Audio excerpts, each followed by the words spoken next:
Okay. Sir, si newly appointed Interior Secretary John Vic Rimulya, may mga pangako. Una, ipapasara daw niya yung POGO operation by December 15, yung nandun sa Island Cove sa Cavite. Ano to? Pagpapakita ba niya ng... Hindi naman, sang-ayon yan sa sinabi ng Pangulo na dapat isara lahat sa loob ng taong ito, hindi ba? At yung POGO sa Island Cove ay isa sa mga legal na POGO na may lisensya mula sa PAGCOR na valid hanggang sinabi ng Pangulong iba na ang POGO. Hindi ito bahagi ng mga illegal na POGO na dapat hinuhuli at pinapasara agad-agad talaga. Ito'y bahagi ng himigit kumulang 48, kung hindi ako nagkakamali, ng legal na POGO na may subsisting license mula sa PAGCOR para mag-operate.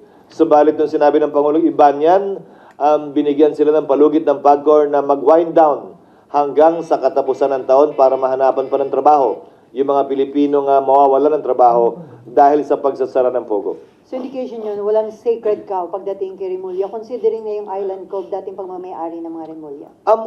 Hindi na nga sa kanila yun eh. So wala naman silang kailangan timbangin pa ron, na-better nila eh. Ang hamon at mas hamon siguro kay Secretary Rimulya,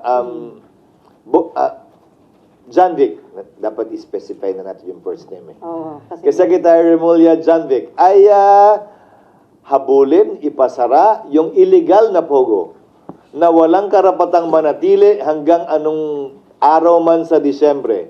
Dapat ngayon mismo, bukas, kahapon nga, nung 1 linggo pa, dapat napasara na lahat ng illegal na POGO na hindi bahagi nung binigyan ng lisensya ng PAGCOR.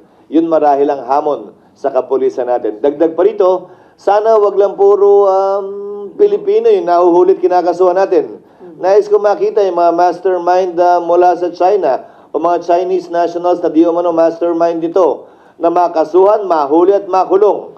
Hindi yung puro ginigisa lamang natin ay mga Pilipino o di umano Pilipino. Pero sir, doon sa ginagawang executive session, are you hoping na makukuha ng Committee on Women sino yung mga mastermind dun sa mga ni-raid na illegal POGO? Sana, yun ang hiniling ko sa aking mga kasamahan na wag lang naman puro mga Pilipino ang ating iniipit at kinakasuhan. Sana yung mga mastermind, utak, nasa likod at financier ng POGO, illegal na POGO, ay tunay nga madala natin sa hustisya at hindi yung ide-deport lamang sila kasama ng ibang mga Chinese nationals na wala ng working permit dito. And are you convinced, sir, dun sa allegation na spy si Mayor Alice? Hindi ko alam at para sa husgado na siguro pagpasyahan yan. Dahil ang basehan natin ay isa lamang naman statement na sinabi ng isang dayuhan din sa ibang bansa pa. At hindi dito mismo sa loob ng Pilipinas at wala tayong pagkakataon na ma-cross-examine at timbangin yung kanyang mga pahayag kung ito nga ba'y malayang na ibigay at hindi pinilit at yung mga documentary evidence niya napanood lang din naman natin sa media at wala tayong aktual na kopya.